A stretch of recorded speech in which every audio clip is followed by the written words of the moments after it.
কিন্তু যদি আপনার কোনো শরীয়জান না থাকে, আপনি যদি খামখেয়ালিভাবে রোজা না রাখেন, তাহলে এর জন্য শাস্তি আছে না নাই? ভয়ঙ্কর শাস্তি।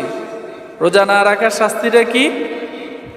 নবীজি বলেছেন, হযরতে আবু উমামা বাহিরি রাদিয়াল্লাহু তাআলা আনহু থেকে বর্ণিত, তিনি বলেন, নবী করিম সাল্লাল্লাহু আলাইহি ওয়াসাল্লাম বলেছেন, আমি একদিন শুয়ে আছি, ঘুমের মধ্যে আমি দেখলাম আমার দুইটা বাহু ধরে দুইজন ফেরেশতা আমাকে একটি পাহাড়ের কাছে নিয়ে গেলেন।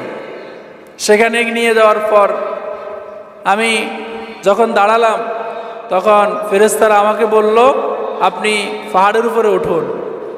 নবীজি বললেন, আমি পাহাড়ে উঠতে জানি না বা উঠতে পারবো না। ওই ফেরেশতারা বললেন, আপনাকে পাহাড়ে উঠতে আমরা সাহায্য করবো, আপনি উঠেন।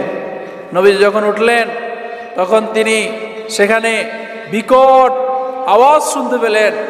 নবীজি বললেন, এগুলো কিসের আওয়াজ?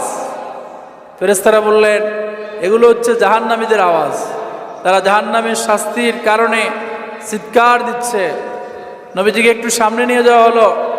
এরপরে নবীজি দেখলেন সেখানে কিছু মানুষকে মাথা নিচের দিকে দিয়ে, পা উপরের দিকে দিয়ে, পায়ের মধ্যে রশি দিয়ে বেঁধে উল্টো দিক থেকে ঝুলিয়ে রাখা হয়েছে।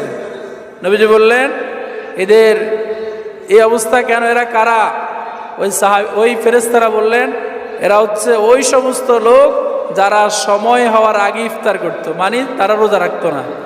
তারা কি রাখতো না? রোজা রাখতো না। এজন্য ইচ্ছাকৃতভাবে কোনো রোজা ছাড়া যাবে। আল্লাহ তাআলা যেন আমাদেরকে পরিপূর্ণ 1 মাস রোজা রাখার তৌফিক দান করে, বলুন আমিন।